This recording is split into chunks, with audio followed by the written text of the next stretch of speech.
Hello everyone, welcome back to my channel. So ఈ video అయితే వరలక్ష్మి వ్రతం గురించి అండి. నేను చేసుకున్న వరలక్ష్మి వ్రతం నేనైతే థర్డ్ వీక్ చేసుకున్నాను. నేను సెకండ్ వీక్ లేను, సో అందుకని థర్డ్ వీక్ చేసుకున్నాను. ఇక్కడ ఏం చేస్తున్నా అంటే థర్స్డే నైటే నేను పూజా సామాన్లన్నీ క్లీన్ చేసుకొని పెట్టుకుంటున్నాను. ఇట్లా వెండి సామాన్లన్నీ నేను కోల్గేట్ పౌడర్ యూస్ చేసి క్లీన్ చేస్తాను. చాలా నీట్గా వచ్చేస్తాయి అండ్ టైం కూడా తక్కువ పడుతుంది మనకి క్లీన్ చేయడానికి. అండ్ ఇక్కడ మా పాప నాకు హెల్ప్ చేస్తుంది. తను వీడియో తీయమని స్పెసిఫిక్గా చెప్పింది అనమాట, అందుకే తీసాను కొంచెం.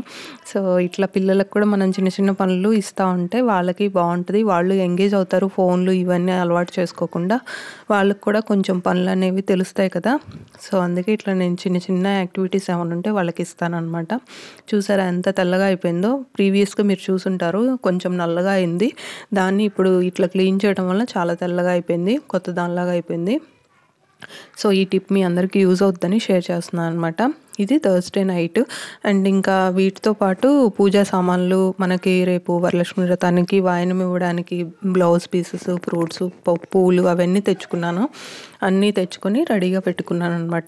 ఇంకా మార్నింగ్ లేసేసి ప్రసాదం చేసి డెకరేషన్ చేసుకొని ఇంకా పూజ చేసుకోవడమే. పూజ చేయడానికి కూడా నేను వరలక్ష్మి వ్రతం బుక్ తెప్పించుకున్నాను. మాకు కలసము బొమ్మ అవేమీ ఆనవాయితీ లేదు. సో నార్మల్గా పటం పెట్టుకొని చేసుకున్నాను అనమాట.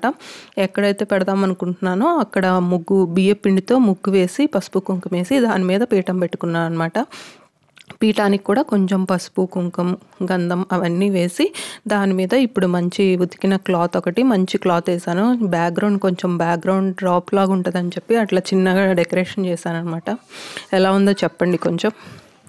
జస్ట్ నా దగ్గర ఒక క్లాత్ ఉంటే దాన్ని అట్లా తయారు చేశాను. ఇంకా అన్నీ రెడీ చేసుకొని పెట్టుకున్న తర్వాత ఇట్లా పూజ అనేది నేను బుక్లో చూసి చేసుకున్నాను అనమాట. ఆ రోజు పిల్లలు లేరు, వాళ్ళకి స్కూల్ ఉంది, సో అందుకే స్కూల్కి వెళ్ళిపోయారు.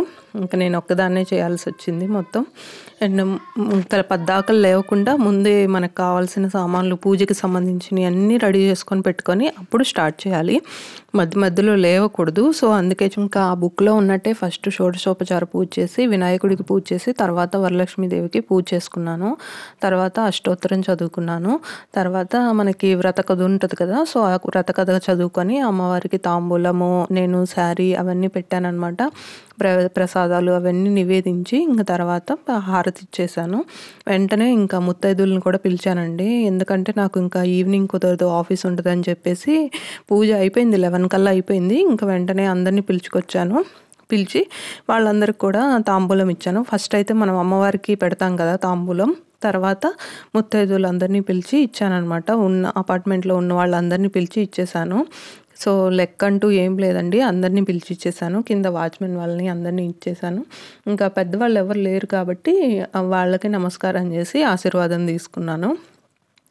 సో ఇట్లా అయితే నా సింపుల్గా వరలక్ష్మి వ్రతం అనేది అయిపోయిందండి. ప్రతి సంవత్సరం ఇలాగే చేసుకుంటాము అండ్ చాలా హ్యాపీగా అనిపించింది. ప్రసాదాలు అయితే ఇవి చేశానండి, గారెలు, పూర్ణాలు, పాయసం, పులిహోర అండ్ మనకి శనగలు ఉంటాయి కదా, శనగలు, వడపప్పు, పానకం ఇవి చేశాను అనమాట. సో ఆల్మోస్ట్ అందరూ ఇవే చేస్తారు అనుకుంటాను. సో నేనైతే చాలా హ్యాపీగా చాలా బాగా చేసుకున్నాను ప్రశాంతంగా. అండ్ మీ అందరు కూడా బాగా చేసుకున్నారు అనుకుంటాను. సో హోప్ మీ అందరికి ఈ వీడియో నచ్చింది అనుకుంటాను. నచ్చితే లైక్ చేయండి, షేర్ చేయండి. అండ్ ఇప్పటి వరకు మీరు కనుక నా ఛానల్ సబ్స్క్రైబ్ చేసుకోకపోతే ప్లీజ్ సబ్స్క్రైబ్ చేసుకోండి. అండ్ ఇంకొకటి, లాస్ట్ షార్ట్లో నేను ఊటీ సిరీస్ పెడతా అనుకున్నాను, బట్ ఇప్పుడు ఫెస్టివల్ స్టార్ట్ అయ్యేసరికి అది పోస్ట్ చేయలేకపోయాను. సో అవి కూడా చిన్నగా ఒక్కొక్కటి పోస్ట్ చేస్తా అండి. Please watch my channel. And మళ్ళీ ఇంకొక మంచి వీడియోతో మళ్ళీ కలుస్తాను. అంతవరకు సెలవు, నమస్తే, బాయ్ బాయ్.